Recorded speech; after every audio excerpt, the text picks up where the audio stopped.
नमस्कार दोस्तों, स्वागत है आपका हमारे YouTube चैनल पर जिसका नाम है परीक्षिता एकेडमी। और आज का हमारा वीडियो जो है काफ़ी इम्पोर्टेंट होने वाला है उन एस्पिरेंट्स के लिए जो सहायक प्राध्यापक परीक्षा की प्रिपरेशन कर रहे हैं, जो एग्ज़ाम हमारा आयोग यानी कि MPPSC मध्य प्रदेश लोक सेवा आयोग लेने वाला है।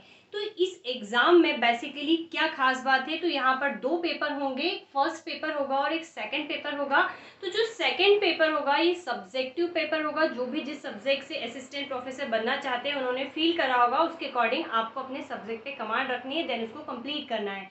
तो यहाँ पर हम सब्जेक्ट विशेष की बात ना करके कॉमन सब्जेक्ट की बात कर रहे हैं, जो कि है प्रथम प्रश्न पत्र। जो फर्स्ट पेपर है ये सभी सब्जेक्ट के जो बेसिकली 36 जो है ब्रांचेस है सब्जेक्ट की, उनके लिए जो एग्ज़ाम निकाली गई है। तो वहाँ पर ये जो फर्स्ट पेपर है कॉमन रहने वाला है। तो इस फर्स्ट पेपर को कैसे कंप्लीट करें और इसका क्या कंटेंट रहेगा, इसे किस तरीके से समझा जाए, तो इसलिए हम ये वीडियो सीरीज स्टार्ट कर रहे हैं, जहाँ पर हम सहायक प्राध्यापक परीक्षा के जो एस्पिरेंट्स हैं उनको प्रथम प्रश्न पत्र कंप्लीट करवाएंगे। ठीक है, तो बिल्कुल हम इस वीडियो में आगे बढ़ते हैं, लेकिन उसके पहले इसके इम्पोर्टेंस को एक बार समझना काफ़ी ज़रूरी है। आप लोगों को आई थिंक आपने पढ़ लिए होंगे कि जो प्रथम प्रश्न पत्र है ये 1/4 पार्ट रहेगा हमारी असिस्टेंट प्रोफेसर की एग्जाम का, अर्थात 25% प्रश्न हमें यहाँ से आएंगे। अब 25% जो वेटेज अपने आप में काफ़ी इंपॉर्टेंट होता है, यानी कि किसी भी चौपर को आगे या पीछे या किसी भी व्यक्ति का सिलेक्शन करवाने में अपनी महत्वपूर्ण भूमिका निभाएगा और इतना टफ नहीं है। तो आइए बेसिकली हम समझते हैं इस चीज़ के बारे में। तो यहाँ पर जो प्रथम प्रश्न पत्र है इसमें टोटल जो है 50 प्रश्न रहेंगे। एक प्रश्न 4 नंबर का रहेगा, तो मतलब ये 200 नंबर के क्वेश्चंस रहेंगे। टोटल आउट ऑफ 800 होने वाला है आपका, तो 25% हो गया। अब यहाँ पर जो candidate SC ST OBC EWS category के हैं वहाँ पर उनको मात्र 50 में से 15 क्वेश्चंस जो है इनके क्वालिफाइंग रहेंगे, यानी कि कंपलसरी है इतने सही करना। अगर ये सही नहीं होते हैं तो वो जो है एलिजिबल नहीं रहेंगे, चाहे वो सेकंड पेपर में कितना भी स्कोर कर ले, ये मिनिमम मार्क्स है। वहीं पर जो जनरल कैटेगरी है उनके लिए क्वेश्चंस की संख्या है 20, यानी कि इस प्रश्न पत्र का 40% जो है उन्हें नंबर प्राप्त करना ज़रूरी है। तो वैसे तो इतना टफ नहीं है, लेकिन अगर आप इसको पढ़ लेंगे तो ये आपके लिए न सिर्फ आसान रहेगा बल्कि स्कोरिंग भी होने वाला है। तो बिल्कुल प्रथम प्रश्न की हम बात करने वाले हैं आज के हमारे इस वीडियो से हम स्टार्ट करेंगे। तो चलिए सबसे पहले हम बात करते हैं, यहाँ पर जो प्रथम प्रश्न पत्र है इसमें कॉमन सी जो है 5 यूनिट दे रखी है, जिसमें यूनिट फर्स्ट जिसमें दे रखा है मध्य प्रदेश का हिस्ट्री एंड कल्चर, हम इसके बारे में बात करने वाले हैं। सिलेबस आप देख रहे हैं, बिल्कुल यही सिलेबस है। तो इस सिलेबस का जो पहला पॉइंट है हम इसको कवर करने वाले हैं। तो चलिए वीडियो में बढ़ते हैं आगे। अपनी सीरीज़ को आगे बढ़ाते हैं और बात करते हैं हमारे सिलेबस यूनिट 1.1 की, जिसमें हम मध्य प्रदेश के इतिहास की महत्वपूर्ण घटनाएं और प्रमुख राजवंशों के अंतर्गत बात करेंगे।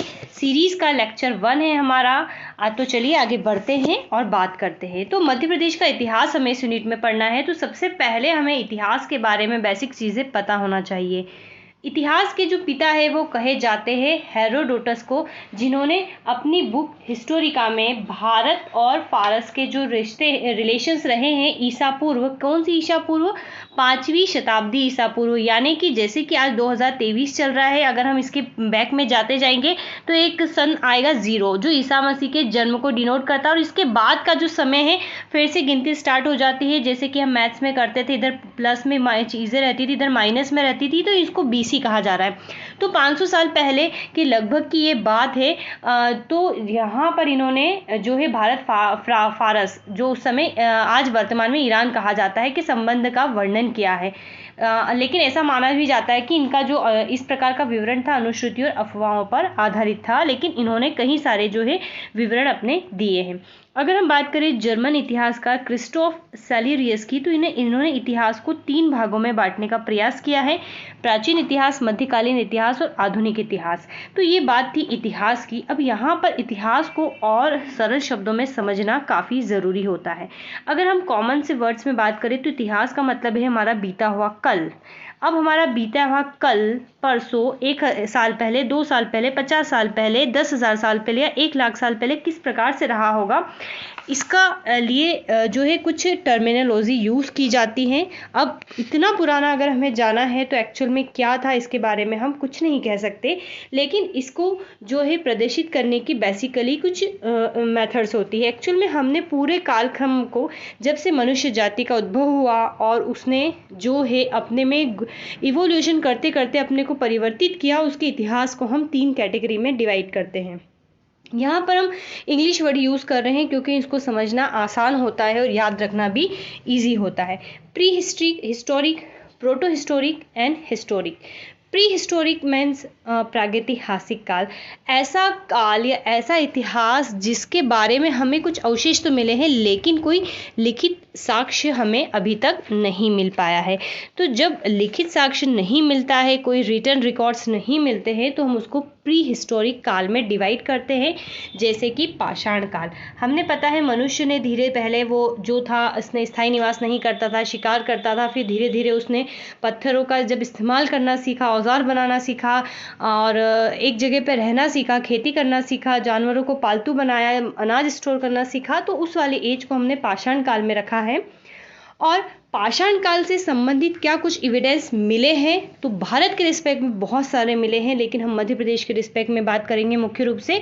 तो भीमबेटका की जो गुफाएं हैं रायसेन जिले में पड़ती हैं, यहाँ पर प्री हिस्टोरिक जो है ये गुफा मानी जाती है, अर्थात लाखों साल पहले के एविडेंस है। इसमें कुछ ऐसे चित्र बनाए हुए हैं जो उस समय की परिस्थितियों को प्रदर्शित करते हैं, और वो जो कलर्स जिसका इस्तेमाल किया है वो नेचुरल कलर्स थे जो आज भी एज इट इज़ ऐसे ही हैं और इनमें किसी प्रकार का कोई परिवर्तन नहीं हुआ है। तो पाषाण काल एक कांस्य युग भी होता है जिसमें मनुष्य ने कांसा धातु का इस्तेमाल करना स्टार्ट किया। फिर एक लोहा युग भी होता है, आयरन युग, जिसमें मनुष्य ने आयरन धातु का इस्तेमाल करना शुरू करा। तो कुल मिलाकर बात कहें तो प्री हिस्टोरिक काल ऐसा काल होता है जिसमें कोई रिकॉर्ड एविडेंस नहीं होते हैं, लिखित एविडेंस नहीं होते हैं।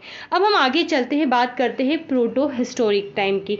तो प्रोटो हिस्टोरिक टाइम में उस कालखंड को रखा जाता है जिसके हमें लिखित स्रोत तो मिले हैं लेकिन अभी तक हम उसको रीड नहीं कर पाए हैं, और इसका one and only a common example है इंडस वैली सिविलाइजेशन, यानी कि जिसको हम कहते हैं सिंधु घाटी की सभ्यता। तो सिंधु घाटी की सभ्यता की जब खुदाई हुई है, इसमें रिटन एविडेंस भी मिले हैं, लेकिन वो लैंग्वेज क्या थी अभी तक उसको पढ़ा नहीं जा सका है, इसलिए इसको यहाँ पर प्रोटो हिस्टोरिक जो है फेज में रख दिया है। और जिस दिन इसको पढ़ने में सफलता प्राप्त कर ली जाएगी, इसको तुरंत हिस्ट्री वाले पार्ट में रख दिया जाएगा। तो proto historic I think clear हो गया होगा। तो अगर हम बात करें प्रोटो हिस्टोरिक का क्या मध्य प्रदेश में कोई योगदान था, तो मध्य प्रदेश में फिलहाल प्रोटो हिस्टोरिक का हम नहीं कह सकते कि कुछ ऐसे मिले हैं जगह या स्रोत कि हमें जो रिटन एविडेंस है मिल रहे हैं और हम उसको रीड नहीं कर पाए हैं फिलहाल। तो ये इंडस वैली सिविलाइजेशन में ही है। अब आते हैं मेन चीज़ पर जो है हिस्ट्री। हिस्ट्री का मतलब होता है जिसके लिखित स्रोत भी है हमारे पास और उसको हमने रीड भी करा है, चाहे वो कई प्रकार के हैं, वेद हो, ऋग्वेद हो, आरण्यक हो, ब्राह्मण ग्रंथ हो, उपवेद हो, या फिर किसी राजा के राज में मंत्री द्वारा लिखी गई कोई घटना हो, जैसे कौटिल्य का अर्थशास्त्र है, या बहुत सारी ऐसी चीज़ें जिसके रिटन लिखित स्रोत है और उसी के आधार पर हमने हिस्ट्री को लिखने का प्रयास किया है। तो बिल्कुल आई थिंक आपको फेस जो है क्लियर हो गई होगी। तो आइए अगर हम मध्य प्रदेश के इतिहास की बात करें, जो वर्तमान में हमारा मध्य प्रदेश का भौगोलिक एरिया है, तो इसके इतिहास भी शुरू होता है प्री हिस्ट्री, प्रोटो हिस्टोरी तो नहीं है, इतिहास वाला फेज। अब हम बात करें कुछ बेसिक चीज़ों की, तो जिस काल में घटनाओं का कोई लिखित विवरण नहीं मिलता वो क्या कहलाता है, प्रागैतिहासिक काल कहलाता है, जिसको पाषाण काल भी कहते हैं।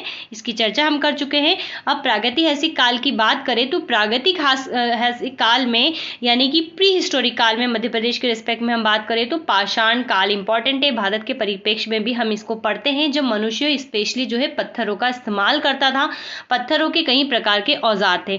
तो पाषाण काल जो है इसको 3 कैटेगरी में डिवाइड किया गया है। हम इंग्लिश नाम को ज़्यादा प्रायोरिटी देते हैं क्योंकि इनको याद रखने में कन्फ्यूजन नहीं होता है। पैलियोलिथिक, मेसोलिथिक और नियोलिथिक।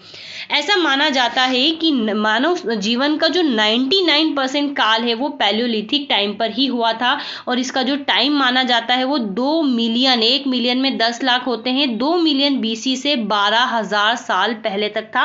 और इसके बारे में हम इस ज़्यादा कुछ नहीं कह सकते हैं, ठीक है, क्योंकि हमें कोई लिखित स्रोत नहीं मिले। हम केवल जो चीज़ें मिली हैं उन्हीं आधार पर हम अंदाज़ा लगा सकते हैं। जैसे कि पहला औजार पल्लावरम तमिलनाडु से मिला था, ठीक है। मध्य प्रदेश के रिस्पेक्ट में बात करें तो जो है आदमगढ़ की गुफाएं, भीमबेटका की गुफाएं, ये प्रमुख स्थल है। तो हम केवल अंदाजा लगा सकते हैं उन चित्रों के माध्यम से, उन पाषाण औजारों के माध्यम से कि क्या रहा होगा। इसी प्रकार से जो मेसोलिथिक टाइम होता है, इसका टाइम पीरियड माना जाता है 12,000 से, अब हमने लिखा है तो 12,000 से 7,000 BC साल पहले तक। न्यूलिथिक की बात करें तो 7,000 BC से 2800 BC तक इसका कालखंड रहा है। अलग अलग बुक में ये कालखंड निश्चित रूप से आपको अलग मिल सकते हैं, हमने NCERT को प्राथमिकता दी है। अब बात करते हैं कुछ महत्वपूर्ण बिंदुओं की। तो इसके बाद ताम्रपाषाण काल आता है, अर्थात जब तांबे का इस्तेमाल किया गया। आग का आविष्कार जो है पूरा पाषाण काल में यानी कि पैलियोलिथिक में हुआ, और पहिए का आविष्कार नवपाषाण काल में हुआ। ये कई सारी चीजें हैं जो बेसिक सी चीजें आपको पता होना चाहिए। और स्थायी निवास की प्रवृत्ति भी जो है नवपाषाण काल में ही मनुष्य में आई। इसके लिए वो पहले स्थायी निवास भी नहीं करता था। सबसे पहला पालतू कुत्ता बनाया गया। मनुष्य ने सर्वप्रथम तांबा धातु का प्रयोग किया तथा उसके द्वारा बनाया जाने वाला पहला औजार जो है कुल्हाड़ी था। ये बातें आपको कुछ याद रखनी है। और कृषि करने का प्रथम उदाहरण है वो मेहरगढ़ से मिला है। ये सबसे पुराना जो है अभी तक का पूरे वर्ल्ड में है, जो बलूचिस्तान में पड़ता है, वर्तमान में पाकिस्तान में है। रॉबर्ट ब्रूस फ्रूट पहले व्यक्ति थे जिन्होंने 1863 में भारत में पुरापाषाण कालीन औजारों की खोज की। तो ये भारत के परिप्रेक्ष्य में कुछ बेसिक चीज थी। अब हमारे मध्य प्रदेश के परिप्रेक्ष्य में हम बात शुरू करते हैं। तो मध्य प्रदेश का इतिहास का प्रारंभ भी पाषाण युग से होता है। पैलियोलिथिक हिस्ट्री में बिना बेंट के औजार, जिन्हें हस्त कुठार कहते थे, इनका इस्तेमाल किया जाता था। और मुख्य रूप से ये जो स्थल थे चंबल, बेतवा, नर्मदा आदि घाटियों में मिले हैं। और प्रमुख स्थल जो है इसके ये रहे हैं। आप चाहे तो ये डिस्ट्रिक्ट पढ़िए, अदरवाइज कंफ्यूज होने की यहाँ पर बिल्कुल भी जरूरत नहीं है, क्योंकि इतना सब कुछ याद नहीं होता है। केवल आप नदी से समझ सकते हैं कि चंबल, बेतवा, नर्मदा नदी के किनारे रहे होंगे, क्योंकि हमें पता है कि मनुष्य की जो सभ्यता है नदियों के किनारे ही फली फूली और आगे बढ़ी, क्योंकि जल ही जीवन है। अब मध्य पाषाण काल की बात करें तो प्रमुख औजार जो है छोटे होने लग गए। चंबल, बेतवा, नर्मदा इसकी सहायक नदियों में इसका जो है मिला, और इसका जो क्षेत्र है ये पड़ता था। हम बात करें नवपाषाण काल की तो प्रमुख औजार जो थे ये थे, आपको याद, शल्क, कोड़, फलक, कुरछनी, बैधन, समलंब, तिकोना, अर्धचंद्राकार औजार जास्पर, चैल्सीडोनी, क्वार्ट्ज के बने होते थे। वो प्रमुख जिले ये रहे थे। अब हम बात करते हैं डायरेक्टली स्थलों की। अगर एग्जाम में पूछा जाएगा तो स्थल पूछे जाएंगे कि निम्न में से प्रागैतिहासिक प्री हिस्टोरिक स्थल कौन सा है।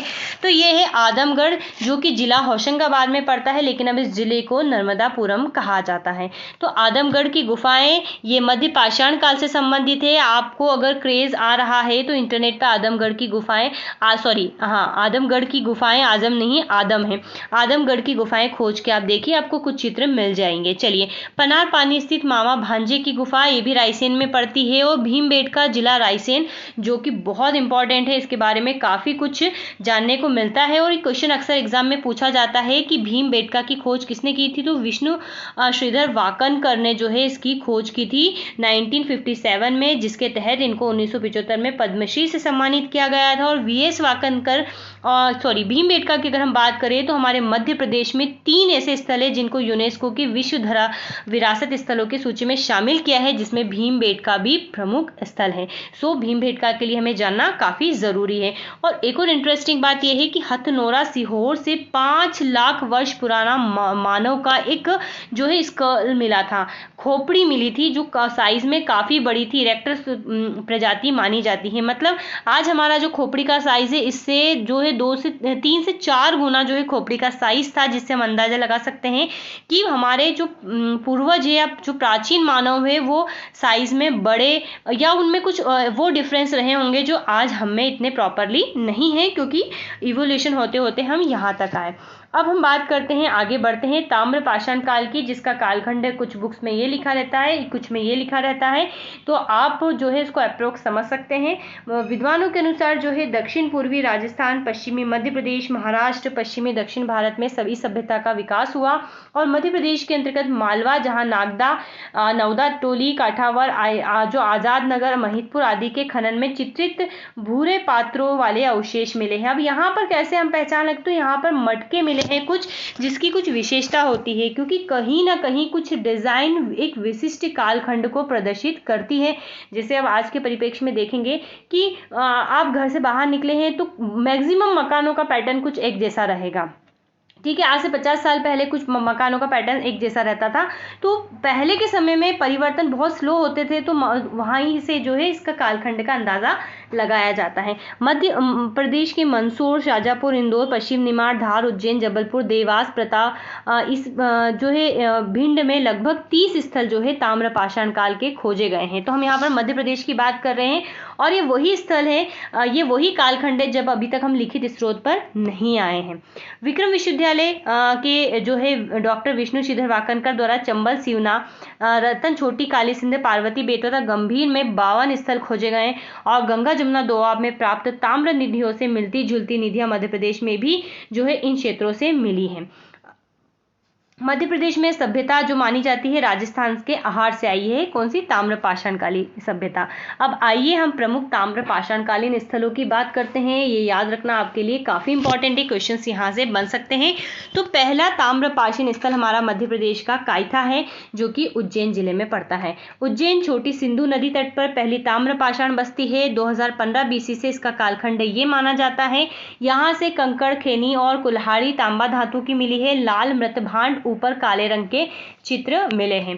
एरन जो कि सागर में पड़ता है, 2000 BC से 700 BC का कालखंड है। तांबे की कुल्हाड़ी, सोने की जो है गोली, टुकड़े, मिट्टी की पशु आकृतियां, काले लाल मृत भांड चित्र इत्यादि चीजें जो है मिली हैं। इसी प्रकार नवदा टोली जो कि खरगोन में पड़ता है, तो इस कालखंड से यहाँ पर हमें चीजें मिली है। आपको अंदर की चीजें अगर इतनी इजीली जल्दी याद नहीं होती हैं तो आप प्रमुख रूप से स्थलों को याद रखिए। इसी प्रकार के अन्य प्रमुख स्थल है औरा जो कि मंदसौर में आता है। परीक्षा PSC ऐसे क्वेश्चन पूछ सकता है कि औरा कहाँ स्थित है, तो आपको ध्यान रखना है मंदसौर या फिर इसके आगे दशपुर भी लिखा आ सकता है, क्योंकि मंदसौर का प्राचीन नाम है।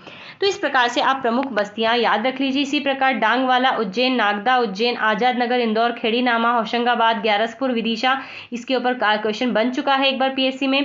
पवाया, ग्वालियर और बेसनगर से जो है प्रमुख ताम्रपाषाण कालीन कुछ जो है सामान मिले हैं, जिसके आधार पर हम इसको इस कालखंड में डिवाइड करते हैं। अर्थात उस समय मध्य प्रदेश में भी जो है इस दौरान या इस कालखंड में मनुष्य रहते थे और जो भी चीज़ों का इस्तेमाल करते थे जो मिट्टियों में दब गए वो हमको कुछ मिले हैं। अब हम आगे बढ़ते हैं। तो ये ताम्रपाषाण काल खत्म हो गया, लोहा युग की शुरुआत करते हैं। तो मध्य प्रदेश के मालवा क्षेत्र में किए गए उत्खनन में ताम्रपाषाण संस्कृति के बाद लोहे युग का प्रारंभ हुआ। विद्वानों का ऐसा विश्वास है कि चित्रित घुसर संस्कृति के बाद काले योगदान उत्तरी भांड संस्कृति का उदय हुआ, जो इतिहास काल में बौद्ध तथा जैन धर्मों के उदय तथा शिशुनाग काल से संबंधित है। जब हम भारत का इतिहास पढ़ते हैं तो यहाँ पर ये उसका कालखंड है। तो इस प्रकार से लौह युग की ज़्यादा स्पेशल कुछ नहीं है। अगर हम लौह युग संस्कृति के प्रमुख क्षेत्रों की बात करें तो भिंड, मुरैना, शिवपुरी और ग्वालियर क्षेत्र में है और ये सारे जिले एक दूसरे के पास में ही हैं। इसके बाद हम बात करते हैं महापाषाण काल की। तो मुख्य रूप से महापाषाण काल की जो सभ्यता है वो दक्षिण भारत में है। दक्षिणी भाग में पाषाण खंडों की कुछ समाधि प्राप्त हुई है, जिनको महापाषाण स्मारक कहते हैं। जिस युग में इनका निर्माण हुआ उसे महापाषाण काल कहा गया है। समाजों में जो सामग्री प्राप्त हुई, मध्य प्रदेश में जो सिवनी, रीवा जिले हैं, यहाँ पर प्रमुख रूप से इसके अवशेष स्मारक हमको उत्खनित करने पर प्राप्त हुए हैं। तो यहाँ पर ये वाला जो कालखंड था वो कालखंड था प्री हिस्टोरिक टाइम का, जब हमें कुछ साक्ष्य तो मिले हैं जो इसका हम इस समय का अंदाज़ा लगा सके, लेकिन कोई लिखित स्रोत नहीं मिला है। अब बारी आती है लिखित स्रोत की। तो यहाँ पर हम इसको वैदिक युग में जो है कन्वर्ट करते हैं। तो वीडियो काफ़ी बड़ा हो गया है, तो आई थिंक ये हमारा एक जो है इंट्रोडक्शन वाला वीडियो आप मान सकते हैं। इसके बाद हम आपको इतिहास के कुछ प्रमुख कालखंडों को बताएंगे, जिससे इतिहास पढ़ना आपके लिए ज़रूरी रहेगा, क्योंकि हमारे PSC में हमें विभिन्न जो है राजवंशों के बारे में पढ़ना है। तो कोशिश करेंगे कि बहुत कम समय में कीवर्ड्स से हम आपको इन टॉपिकों को भी कंप्लीट करवाएं। तो अगर आप भी इस एग्ज़ाम का प्रिपरेशन कर रहे हैं तो हमारे चैनल को सब्सक्राइब करें, वीडियो को लाइक शेयर करें और बताएं कि वीडियो आपको कैसा लगा, या फिर आप हमसे और क्या एक्सपेक्ट करते हैं जिससे हम आपको बेहतर कंटेंट दे पाएँ। So have a nice day and thanks for watching.